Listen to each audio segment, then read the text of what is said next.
Hi, my name is Emily Miller. And last month, I learned a simple truth: the best way to respond to family pressure isn't with arguments or tears. It's a move they never see coming. Do you know what it's like when your parents call you selfish just for keeping what's rightfully yours? When they demand you sacrifice for the favorite child, who already gets everything. That's exactly what happened to me when I inherited my grandfather's $800,000 house. But instead of support, my parents decided to turn it into a major confrontation. They didn't just hint. They brought a realtor and threatened to cut me out of the family if I didn't agree to sell the house for their plans. But I already had a solution. 3 days before they arrived, I made a move that changed everything. And when they walked into the house and saw the person they least expected to see, my mother couldn't hold back a scream. Only then did I realize, sometimes the best ally comes from where you least expect it. Because the person who took my side was someone my sister considered exclusively hers. And now, I'll tell you how her own CEO unexpectedly became my greatest weapon. Please take a moment to like and subscribe if you connect with stories about finding the strength to stand up to family pressure. I'd also be very interested to know, what city or state are you watching this from? Let me in the comments. You would think being the older daughter would come with some advantages. In some families, it does. But in the Miller household, I learned very quickly that it doesn't matter who was born first.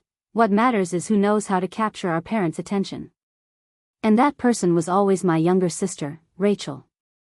While I was riding the school bus to a regular public school early in the morning, my parents were driving her to Preston Academy, a private institution in Seattle where a year's tuition cost more than what most people earn in a year.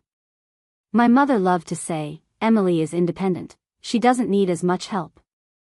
But what that really meant was, my desires don't count, all attention and resources went to Rachel. I remember sitting in the kitchen and handing my dad a report card with straight A's.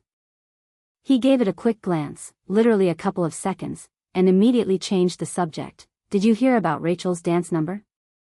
She was chosen for the district concert." My A's were seen as ordinary. But any of my sister's achievements turned into an event. Rachel took contemporary dance classes, had a private piano teacher, and in the summer, our parents sent her to tennis sports camps. When I asked for just $200 for the school debate team fee, my father only said that we needed to manage our expenses wisely. That same week, my parents bought Rachel a brand new MacBook for $2,000, for her creative pursuits. But there was one person who saw everything differently, my grandfather, Edward. While my parents admired her rehearsals and performances, my grandfather would quietly pop into my room. "So, how are you doing, my smart girl?" He would ask, and listen with genuine interest as I told him about my projects in the robotics club and my part-time job at the small corner cafe after school. When I turned 16, late one evening, I couldn't hold it in any longer and asked, "Why do they love her more, Grandpa?" This was after my parents ignored my induction into the National Honor Society, choosing to attend another one of Rachel's performances instead. My grandfather pulled me into a tight hug, and the scent of his old jacket and a light, woody cologne became like a shield for me. "They don't love her more, sweetie. They're just too busy with themselves. In Rachel, they see an image of who they'd like to appear to be. And in you, who they really are, hardworking, simple, without the show. And that scares them." I remembered those words forever. While Rachel was living at college on our parents' dime and changing her major one after another, I was working 3 part-time jobs to pay for my tuition at a state university. She was finding herself, while I was moving forward calmly and confidently, graduating with honors in accounting. A boring field? Maybe. But reliable and practical, absolutely. The day I passed all my exams and got my certified public accountant license should have been one of the proudest moments for my family. But only my grandfather, Edward, came to congratulate me. And my parents? They were on vacation in Florida, celebrating Rachel's engagement to a guy she had known for only 4 months. And, as expected, it all ended 6 months later. It seemed that after so many years, I should have gotten used to their indifference. But some days cut deeper than others. My 24th birthday fell on a Saturday. I had been cautiously hinting that it would be nice to get together. But the morning started with silence. No calls, no texts. Absolutely nothing. And then I saw my mom's Facebook post, "Shopping day with my baby girl. True happiness." The photo showed her and Rachel at Macy's, with bags in their hands and glasses of wine raised for a toast. And the most ironic part, it wasn't even her birth month. When I graduated from university with honors, my parents sent a dry text, "Congratulations." But when Rachel, after a 2-year delay and barely scraping by, finally got her diploma, they threw a party for 30 people and even hired a photographer to capture the special day. The invitation for that evening read, "An evening in honor of our shining star." But the only person who never forgot about me was my grandfather, Edward. For him, any of my achievements was a reason for pride, no matter how big or small. When I passed my CPA exam, he showed up at my house with a big cake from our favorite bakery. He carefully placed my first business card under glass and put it on a shelf. He even collected my term papers in a separate folder and would proudly show them to his friends from the club, telling them that his granddaughter would become an outstanding accountant. "Emily, you're building the foundation of your real life," he told me once during a Sunday dinner. "Your parents may not acknowledge it, but I see it. And when I'm gone, you'll have something more than just my love left." I thought at the time that he was talking about photos or maybe old family heirlooms. It never occurred to me that he was talking about the house. The house in Portland, where I spent every summer and all the winter holidays. My parents were too busy traveling with Rachel for her events, so this house became a real sanctuary for me. It was there that I learned to cook, to garden, and to believe that I mattered. 3 cozy bedrooms, 2 bathrooms, a garden where flowers always bloomed, and memories that lived in every corner. When my grandfather passed away last year, I felt like I had lost my only real support in the family. That's when the call came from the lawyer, Mr. Johnson, who informed me that the time had been set for the reading of the will. From that moment on, everything changed. But even sitting in his office and hearing my name as the sole heir, I understood, the story was just beginning. In my family, anything mine always turned into a collective discussion. And the outcome was always the same, a decision in favor of Rachel. The question was different: would I let them do it again? The house in question wasn't just 4 walls. Its market value was about $800,000, real estate in the heart of Portland, in a neighborhood where prices had tripled over the last 10 years. To outsiders, it looked like a profitable investment. For me, it was something more. It was the kitchen where my grandfather taught me to cook his signature dishes. It was the porch where we read books together, enjoying the silence. It was the garden where he showed me that patience and care could grow something beautiful. Every corner of the house held memories of being seen, loved, and accepted without conditions. At that time, I was living in a small studio. On a good day, the drive to the office took 40 minutes, but during rush hour, it turned into an hour and a half of misery. This house meant more to me than just a roof over my head. It was a chance for stability. The opportunity, for the first time in my life, to feel at home, without the fear that the landlord would raise the rent or the neighbors would forget to pay the utilities again. What made this house truly fateful was that it was located just a couple of miles from the tech company where I had just landed a position as a senior accountant. And as luck would have it, in the same office, Rachel had recently been promoted. She was now the marketing manager. For weeks, she had been strutting down the hallways, talking about how she became the youngest department head and how the CEO had personally approved her promotion. For me, this house meant more than just the keys. It turned 40-minute commutes into a short 5-minute drive. It would save me $2,500 every month that used to go to rent. It opened up the possibility of creating my own home office and finally starting to take on private consulting projects. This wasn't just an inheritance. It was the foundation of my new life. But the silence didn't last long. First came the call from my mom. "Emily, sweetie, we need to talk about Grandpa's house." Her voice sounded overly soft, almost syrupy. A property like that is a huge responsibility. Maybe too heavy a burden for one person. A day later, my dad called. "I'm just worried about you. he said with the same concern he somehow hadn't shown for the past 32 years. And then it was Rachel's turn. First, a trembling voice, then the usual tears. I'm not insisting the house should go to me. But maybe we could own it together? Or you could sell it, and we could split the money. After all, you already have a place to live. A small studio where the walls were covered in black mold, and hot water was more of a lucky chance than a guarantee. But yes, of course, I already had a place. The phone calls came one after another, like knocking on a locked door. I knew from experience, if I didn't give in, the pressure would only intensify. In the Miller family, the word no never meant the end. It always became the beginning of negotiations. From 7 a.m. my phone would start receiving messages and continue buzzing until midnight. This went on for 2 grueling weeks. Emily, in a family, we share. Don't be so selfish. Rachel is starting a new chapter in her life. She needs the house more. Grandpa wouldn't approve of your stubbornness. That last phrase almost made me laugh. The person who personally left the house only to me would suddenly be disappointed? This was the same grandfather who once said, your parents would be willing to sell even your shadow if Rachel needed the money. Over time, my sister's complaints escalated into theatrical scenes. She would call in tears, talking about how she and her new boyfriend wanted to start a life together but couldn't afford a home in the current market. And how unfair it was that I got a house for free while she had to suffer. In a spacious apartment downtown that our parents fully paid for. And then the distant relatives appeared. Aunt Linda, Uncle Charles, cousins I hadn't heard from in years, suddenly started sending me identical messages, as if they were reading from a script. Think about what's best for the family, not just for yourself.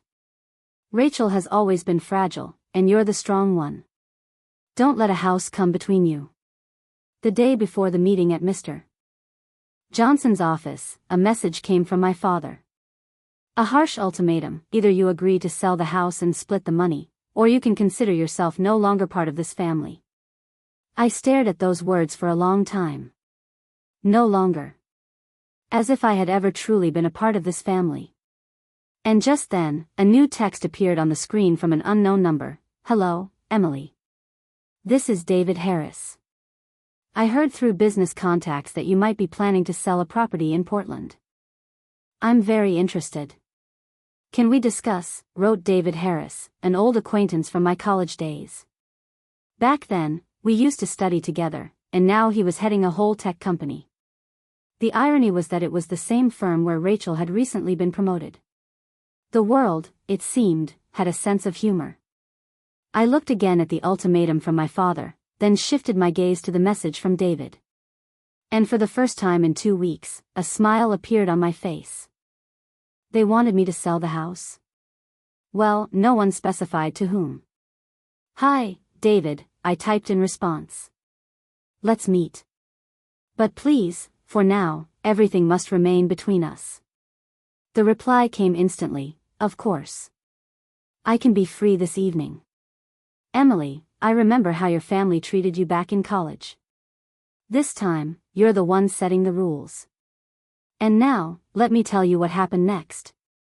The day my family thought they had cornered me, but instead, they walked right into their own trap. The conference room at Mr. Johnson's office was small, but when my entire family squeezed in, the space seemed to shrink even more. My mom and dad sat directly across from me, like prosecutors in a courtroom. Rachel settled between them, with tissues already in hand, as if she was preparing to play the role of the victim. Even Aunt Linda came to add moral pressure. The glossy surface of the table reflected their focused, tense faces. They walked into the room as if they were preparing for battle. Before we begin, my father announced, not even letting the lawyer open his mouth, we have our own option. He nodded towards a woman in a bright red jacket. This is Ms. Reynolds, a realtor. She already has clients with cash offers. This is all too hasty, Mr. Johnson calmly remarked, adjusting a folder of documents.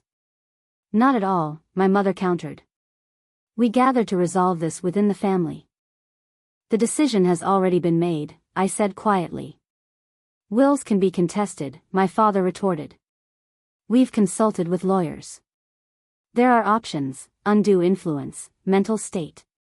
At that moment, Rachel, as if on cue, burst into tears. I can't believe you're forcing us to go through this, Emily. After everything our parents have done for you.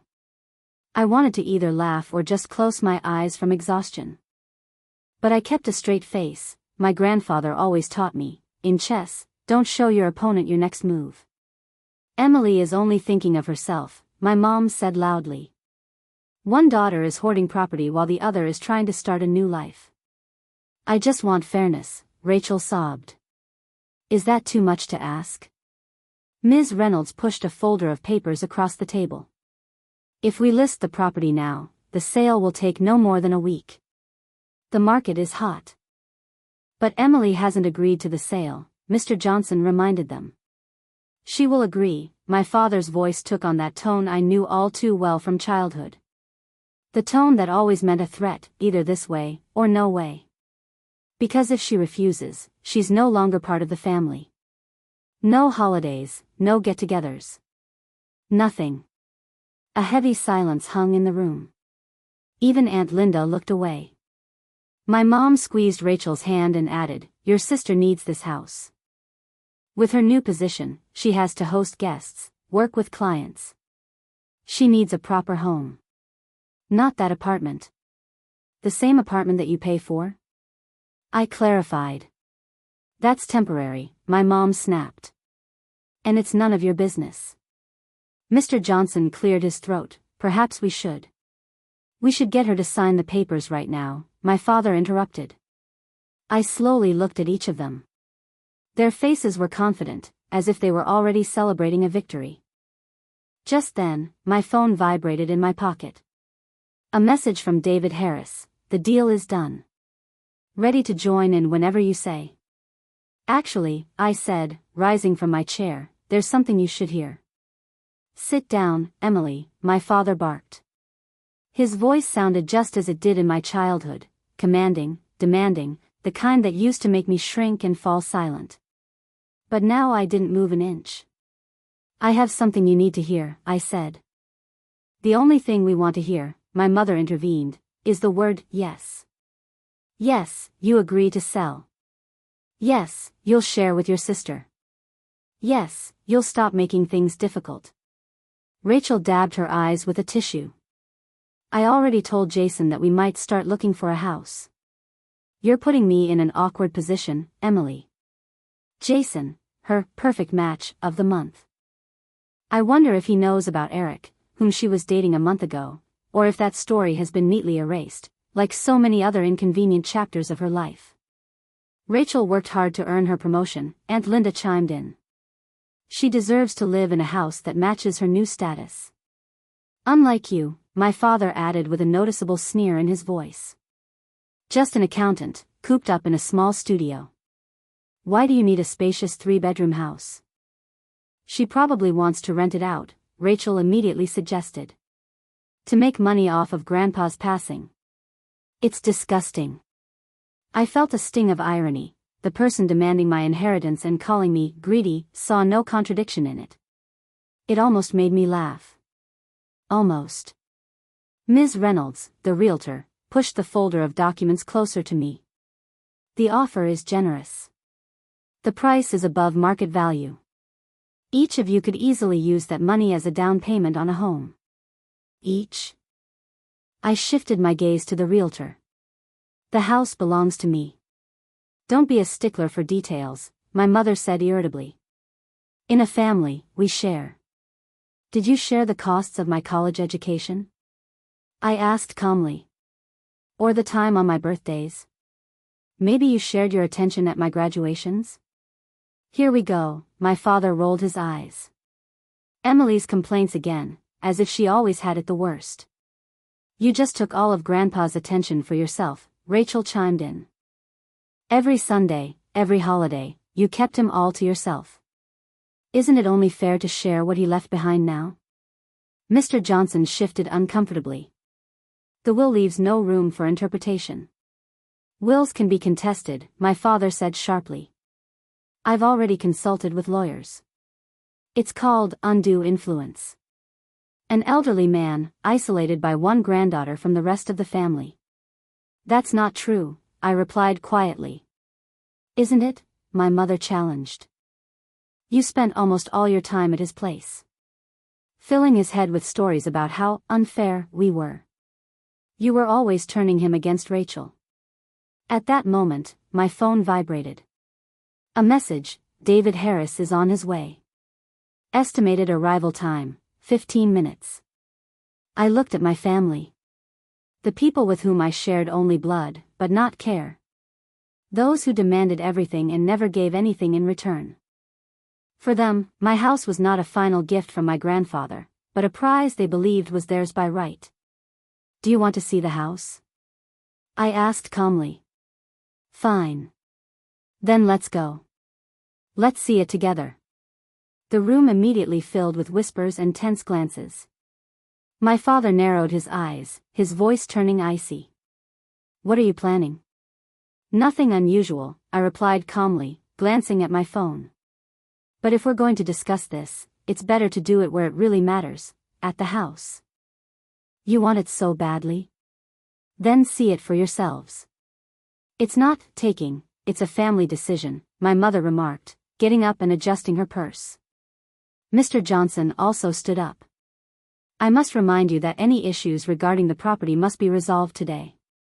That's why we won't be delaying any longer, my father interrupted. The convoy of cars heading to the house in Portland looked like a slow procession. I drove alone, while my parents, with Rachel and Ms. Reynolds, stuck together in another car, probably discussing how to apply pressure one last time. Behind them, the lawyer cautiously followed in his Lexus, clearly feeling out of place. The phone spoke through the car speakers. David Harris was on the line. Emily, are you sure you're ready for this? They want to see the house, I said. So they'll see it. All the documents have already been processed and registered yesterday. Everything is ready, he confirmed. I know, I replied, glancing again in the rearview mirror at my family's car. Is the Tesla in place? Parked at the entrance, as we agreed. I'll be there in 10 minutes. Meanwhile, my phone was filled with messages from Rachel. Just do the right thing. Don't embarrass yourself. Mom's blood pressure is up because of you. That last message made me involuntarily smirk. It was more likely not from stress, but from anticipation. My mom was sure she could once again turn the situation in my sister's favor. And then, as we turned onto the familiar street, I saw it, the Victorian house with the porch and garden that I once helped my grandfather tend to. The familiar Victorian house with a wide porch and a well-kept garden appeared before me. It was here that I once planted the first flowers with my grandfather and learned simple lessons about how a real family is defined not by blood, but by the choice to be there for each other. On the driveway stood a gleaming white Mercedes-Benz S-Class, like a sign that the situation was about to change. In my parents' car, a heavy sigh from Rachel was audible. That can't be. I parked at the curb and got out. Their faces reflected the whole scene. Rachel turned pale, my mother frowned in bewilderment, and my father turned red, though he didn't yet understand why. Whose car is that? My mother asked sharply. Rachel spoke in almost a whisper. That's my boss's car. David Harris. Your director. My father turned to her. And what is he doing here? I walked up to the porch, holding the keys that were already useless. Maybe we should ask, I replied calmly. The door opened before I even touched the handle. David Harris appeared on the threshold, confident, composed, with a calmness that didn't need grand gestures. Mr. Harris. Rachel's voice trembled. Why are you here? Ms. Miller, he nodded politely to her, then turned to me with a slight but genuine smile. Emily, you're right on time. Explain what's happening, my mother demanded, but her voice no longer sounded as firm as before. Ms. Reynolds, the realtor, stepped forward and extended her hand. Mr. Harris, a pleasure to meet you. I represent potential buyers. I assume you're interested in a deal. No, David Harris interrupted her calmly. I'm not interested in buying. I'm already the owner. An absolute silence fell in the room. So pure and tense that you could almost hear it. My father was the first to find his voice. That's impossible. This house belongs to Emily. Belonged, Mr. Johnson finally clarified, looking at the papers. In the past tense. 3 days ago, I added quietly. The deal was finalized. On Rachel's face, emotions changed one after another, first confusion, then disbelief, then anger and fear. You sold it? To my boss? Technically, to my investment company, Harris clarified. A completely legal transaction. Mr. Johnson can confirm. The lawyer nodded. I personally reviewed the documents. A clean sale, at market price. Even slightly above average. You had no right, my mother said sharply. We're your family. Actually, Harris's voice remained calm, but there was a firmness in it. She had every right. It was her property. Her decision. But we already had clients with money, Ms. Reynolds intervened. It's too late for that now, Harris replied. My father turned beet red. This is manipulation. You took advantage of her trust. David smirked slightly, but his tone remained professional. Mr. Miller, I paid $800,000 for this house. $20,000 more than the initial asking price. If anyone could be considered at a loss, it's me. But I needed this specific house. Right here. Why? Rachel whispered, and I could see her thoughts racing as if her career was crumbling. Harris smiled. We're expanding the company. A new office for the marketing department will open in this house. Your department, to be precise. Rachel turned so pale that I thought she was about to lose her balance. An office? Rachel's voice was so quiet it was barely audible. Here. David Harris gave a slight nod. Yes. The company has been looking for a place to expand for a while. We want to create workspaces closer to residential areas. It's the best option for work-life balance. This house turned out to be perfect. My father took a sharp step forward. This is a scam. You used my daughter.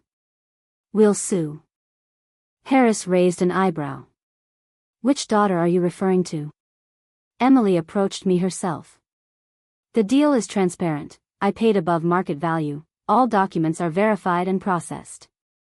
You knew each other before, my mother interjected. This was all planned. We studied together in college, I replied calmly. But as far as I know, it's not against the law to sell property to someone you know. When it's done to the detriment of the family, it is. My father shouted, his voice trembling with anger. Mr. Johnson cleared his throat, adjusting his papers.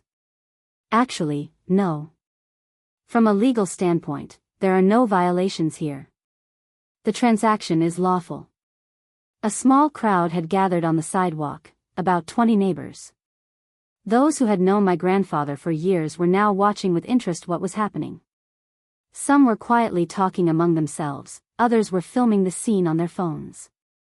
Emily, please, Rachel said with tears in her eyes. This is my job, my future. Your career is fine, David Harris replied calmly. It all depends solely on your professionalism. His words sounded soft but were clear enough. Rachel understood the hint immediately, and instantly calmed down. You planned all this on purpose, my mother said sharply, taking a step towards me. But Mr. Johnson raised his hand, as if drawing a line.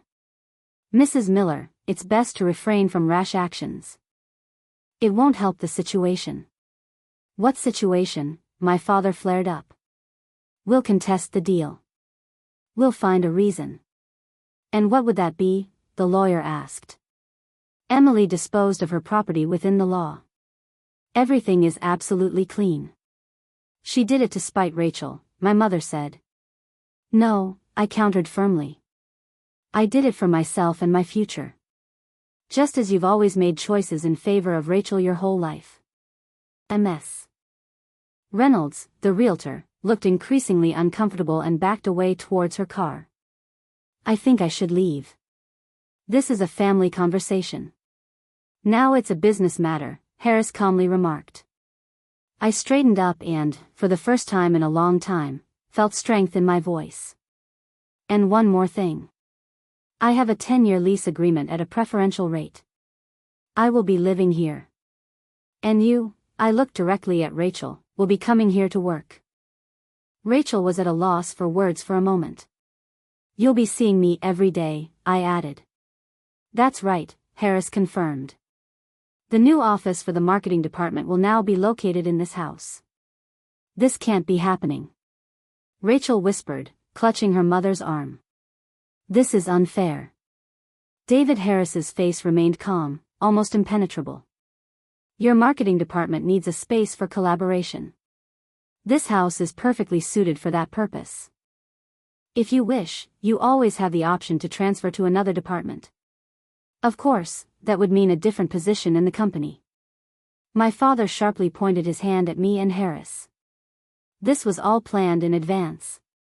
It's a conspiracy. No, Harris replied calmly. It's a standard transaction. Emily was looking for a buyer, I was looking for a property.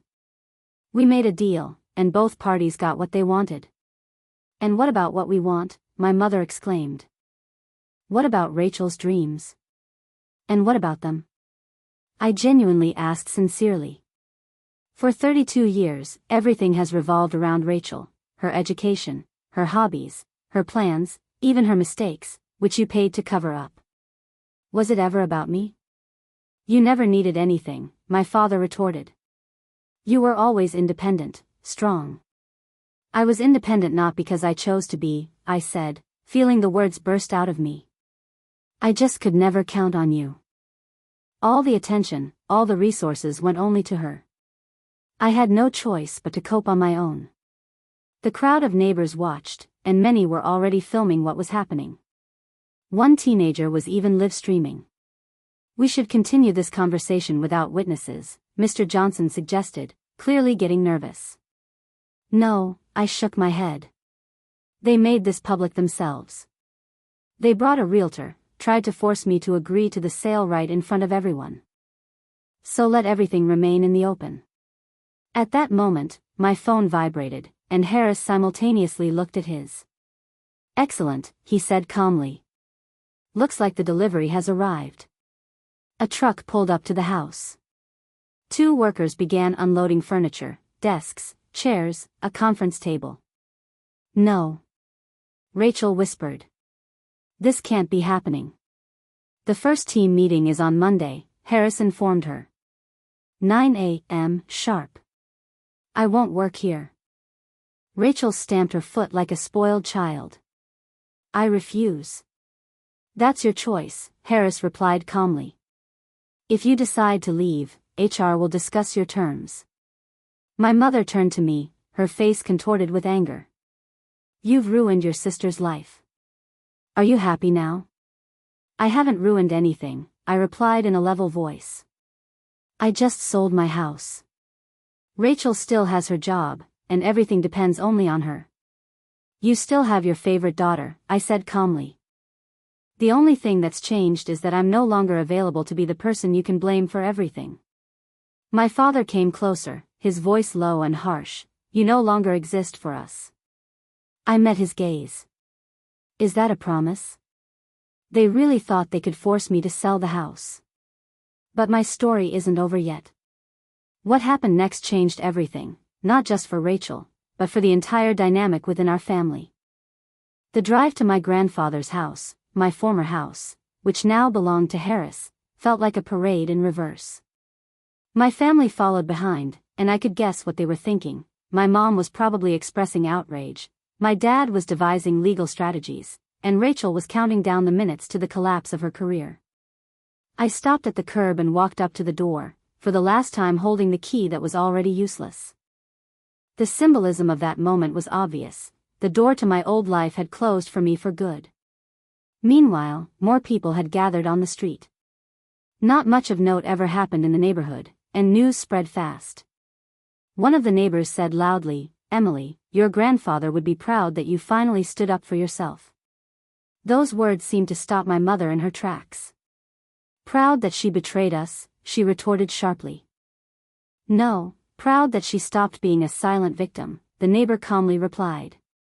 "We all knew what was happening in this family. Your father and your mother didn't hide it." I noticed how my mother's face turned pale, then changed several shades, from anger to embarrassment. And then David Harris came out onto the porch, surveying his new home with an expression of confident satisfaction. The movers didn't stop. A massive table was carried out onto the street, which looked more expensive than my monthly rent in my apartment. At that moment, I noticed, there was no longer just one car in the driveway. A few more had joined the white Mercedes, all expensive, executive class. A man I recognized from LinkedIn photos got out of a black Audi. He was followed by a few more familiar faces, Harris's management team. "What's happening?" Rachel asked sharply when she saw her department head getting out of the car. "Just a preliminary inspection," David Harris calmly explained. "We're assessing the space. Rachel, your workspace will be in the front room, with the large bay window." It was my grandfather's reading room, where he spent hours with books and a cup of tea, greeting neighbors through the window. Now, this was where Rachel would have to sit every day, and I would be passing by, living in the same house. "This," Rachel began, but faltered. What could she object to? To say it was unfair? It was ironic to hear something like that from her. At that moment, her boss, Lauren Davis, approached us. "Rachel, I didn't expect to see you here," she said. "Are you checking out the new workspace?" Rachel opened and closed her mouth, at a loss for words. Yes, just getting acquainted." "Emily," Lauren noticed me and extended her hand. "Harris mentioned that you are now the official tenant. It's great that you'll maintain a connection to your grandfather's house." "Are you acquainted?" my mother intervened, her voice suspicious. "Yes," Lauren calmly explained. "We met at a corporate event. Emily consulted for our finance department last fall." "Excellent work on the tax restructuring," Lauren Davis added, and all eyes turned to me.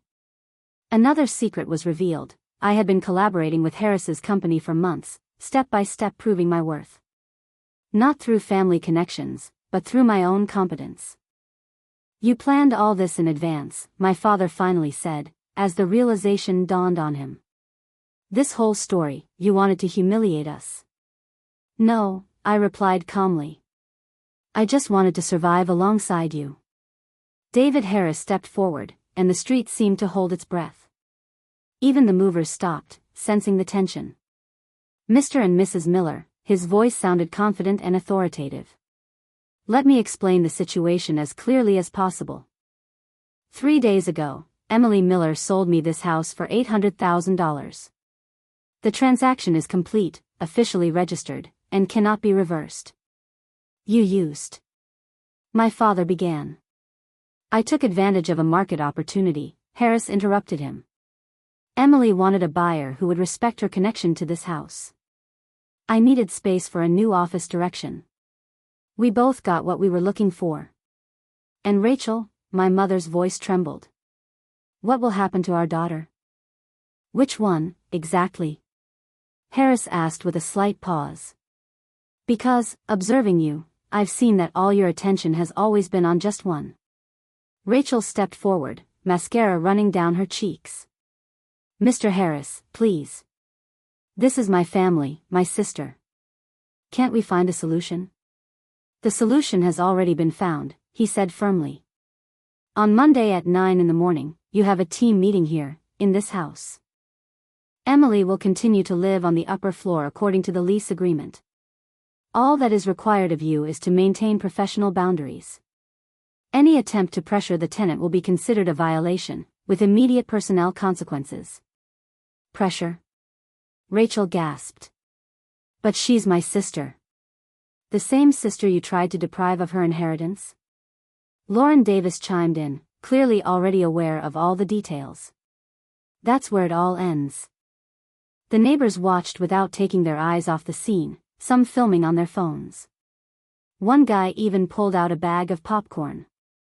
I couldn't help but wonder, where did he even get popcorn at a moment like this? This is wrong, my father muttered. The previously silent lawyer, Mr. Johnson, finally spoke up. No. This isn't wrong. These are the consequences of decisions made. Something your family, it seems, is not accustomed to. But you're supposed to be neutral, my mother exclaimed. I am remaining neutral, he replied calmly. But I have an obligation to tell the truth. Before drafting the will, the testator explicitly told me, they will try to take this from Emily. Do not let them. A silence fell, so thick it felt as if time had stopped. Grandpa said that? I asked, barely audible. Yes, the lawyer nodded. He understood that you would face pressure. That's why he insisted that the will be written clearly and unambiguously, no division, no conditions for a family veto. Everything, only to you. They just put that idea in his head, my mother retorted. Not true. A voice came from the crowd. He just saw how you always put Rachel first and left Emily on the sidelines. Everyone knew it. Holidays, graduations, birthdays, one daughter in the center, the other forgotten. This is a family matter, my father said sharply. Not when you're arguing on my lawn, Harris calmly remarked. I remind you, this is now my property. If Emily doesn't invite you, legally you cannot be here. All eyes turned to me, my family, the neighbors, Harris's employees. Everyone was waiting for my word. Mr. Johnson took out a folder of documents and carefully laid them out on the hood of his car. The sale was conducted in full compliance with the law. The agreement was registered 3 days ago in Santa Clara County. The title search showed, no debts, no encumbrances. All papers are notarized. He looked directly at my parents. Emily had every right to make the deal. Your talk about possibly contesting the will has no legal basis. Before it was drafted, the testator was examined by 2 independent doctors, and both confirmed, he was of sound mind and fully understood his actions. You knew all this? My father turned to the lawyer. I knew Emily was considering a sale, Mr. Johnson replied calmly. But it is not my responsibility to inform you of her decisions. But we're family, my mother said desperately. And family, the lawyer firmly concluded, has no legal rights to this property. Emily owes you nothing. David Harris held up his phone. I have confirmation of the bank transfer. $800,000 were received 3 days ago. Would you like to see? This is outrageous, my mother breathed out. Using money to destroy a family. The only thing that's been destroyed, Harris calmly replied, is the illusion that you can control Emily. I saw Rachel trying to process what was happening. Her boss owned her new office. The office was in the house she had dreamed of taking from me. Now, every day, she would have to see me and remember, I could have left her with nothing, but I chose to protect myself. There's one more thing, I said. The lease agreement includes a clause for the right of first refusal. If Harris ever decides to sell, I can buy the house back for the same price. My father turned to me sharply. What does that mean? Mr. Johnson explained, Emily is not just a tenant. She has the secured right of a future owner if a sale takes place. My mother struggled to find words. I answered for her, it's long-term planning. Something you never taught me. But Grandpa did. He said that real strength isn't in emotions, but in contracts. Harris nodded, a wise man. Yes, I said, looking at my parents.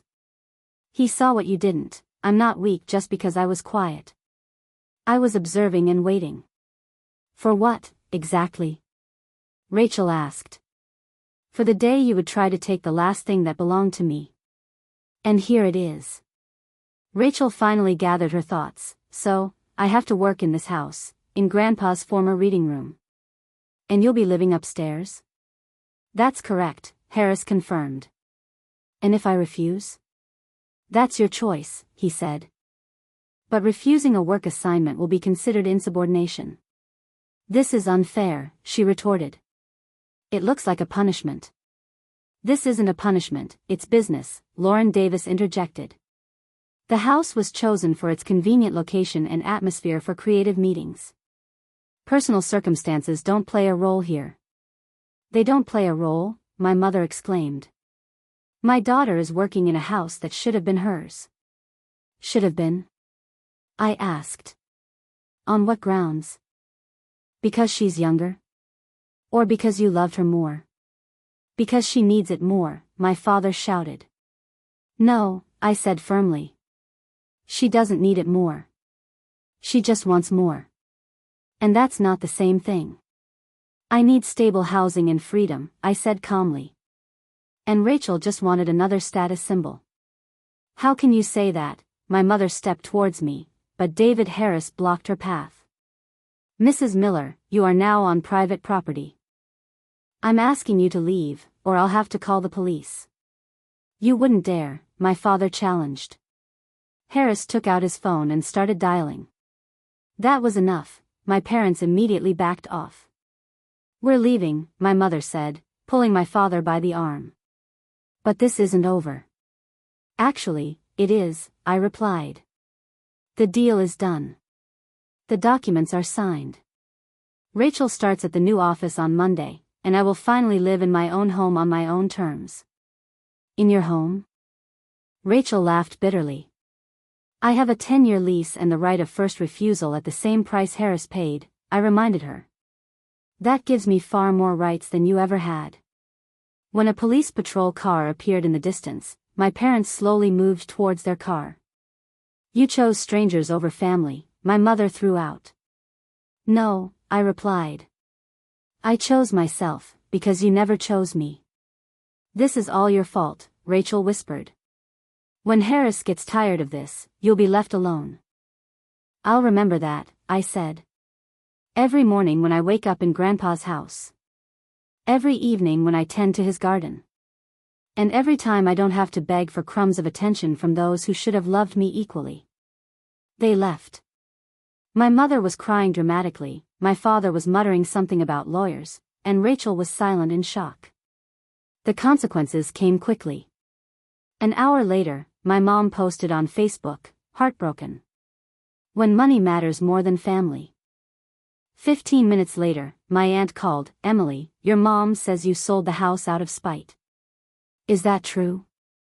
I sold it to whoever offered more, I replied. The fact that the buyer turned out to be Rachel's CEO is a coincidence. My aunt laughed, coincidence or not, your grandfather would have been proud. The family group chat lit up, cousins argued, uncles threatened lawsuits, and aunts made dramatic statements. But in the neighbors' chat, where I was added, they wrote something different. Finally, someone stood up for themselves. George always said Emily was smart. Did you see Mr. Miller's face? Priceless. Monday arrived like a holiday. I woke up in my grandfather's room, made coffee in his kitchen, and watched as cars began to arrive at 8:45. Rachel pulled up almost at the last minute, sat in her car for a few more minutes, then looked up at my window. I waved.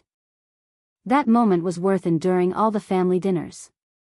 The meeting was held in my grandfather's former reading room. Through the ventilation, I could hear snippets of phrases about a new approach to workspace. Corporate jargon that hid a simple reality: my sister was working where I lived. At lunch, Rachel knocked on my door. She looked around at my books, my plants, the setup upstairs. This isn't fair, she said. No, I replied. It's a consequence. She left in silence. That evening, David Harris called. So, how was the first day? Educational, I said. 3 months passed, and life settled down. Rachel arrived exactly at 9, worked without inspiration, and walked past my door without looking up. Downstairs was a bustling office, upstairs remained my quiet sanctuary. My parents tried to buy the house back, offering double the price.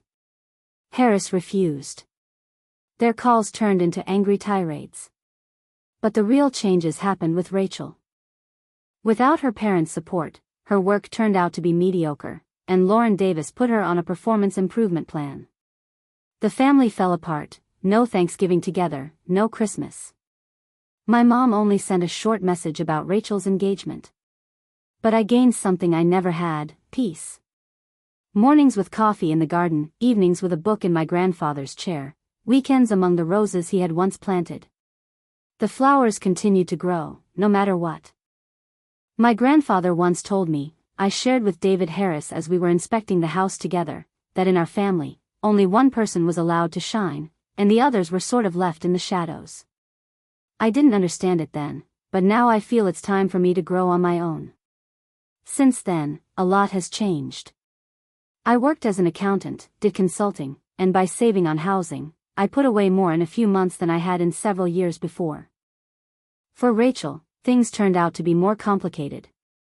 Without the usual support, her life became much more modest. Her move to a simpler apartment and a job without the previous perks became a new challenge for her. One day, I overheard her conversation at work. Emily got everything, Rachel complained. But wasn't it her inheritance? A colleague asked in surprise. Rachel fell silent. And I realized, for the first time, I was able to keep what was rightfully mine. 6 months passed. I was planting flowers in my grandfather's garden in the evening, when the work bustle downstairs had already quieted down. And at that moment, my mom called, "Your sister lost her job." "I'm genuinely sorry to hear that," I replied. "It all happened because she had to work next to you," she said. "No, Mom. Everyone is responsible for their own work," I replied calmly. "A family should help. A family should respect," I said. That's what I always lacked. Later, David Harris called. "I wanted you to know, Rachel's dismissal is related to her work results. It has nothing to do with the house situation." "I know," I said. "I've heard her calls. She hoped that charisma would replace effort, but real knowledge and hard work were needed here." "You could have helped her," he said gently. "Maybe," I agreed. But she never asked directly. She was used to demanding or complaining, but not truly asking for help. One evening, I stumbled upon an old box in a closet. Inside were letters written to me by my grandfather, but never sent. In one of them, he wrote, "I see how they try to dim your light, but I know, it's in you. When your day comes, don't hesitate and don't feel guilty. Take what's yours and build the life you deserve." The letter was dated 3 years ago. It meant he had been planning everything in advance. By then, silence had returned to the house. Harris had moved the team to an office building, but my lease agreement remained in effect. 10 years of stability, time to grow and build my own life. In the morning, a message came from Rachel, "You won. Are you happy?" I replied, "I'm free." It's not the same thing. In the spring, the garden came to life. The flowers my grandfather had cared for bloomed again, and the neighbors started stopping by more often, sharing stories about him. I felt like a part of this place, as if I had always been. Then I heard that my parents were selling their house and moving to Florida. They were once again running away from the consequences, but I was no longer running. I had put down roots here, in my grandfather's house and garden. Not for revenge, but for love. The love for myself that he had tried to teach me. In another letter, he wrote, "Family is not those you are connected to by birth, but those who stay by your side, even if it costs them something." By that definition, I had lost nothing. On the contrary, I had finally found everything.